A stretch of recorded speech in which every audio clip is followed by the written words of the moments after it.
حاجی آخه اینجا اصلا جای پارک کردن بود ناموسن. میسم دست بالا. میسم این چیه نگاه میکنی؟ میسم میکشمت به خدا.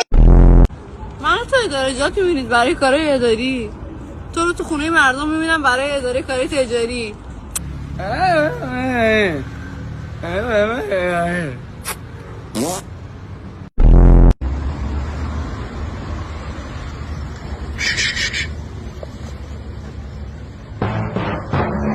خجالت بکش تخمستای.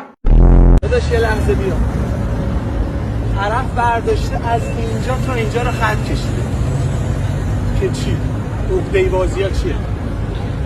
میکردی برام مهمه؟ به خدا اگه مهمه. چرا؟ چون ماشین اصلا مال من نیست.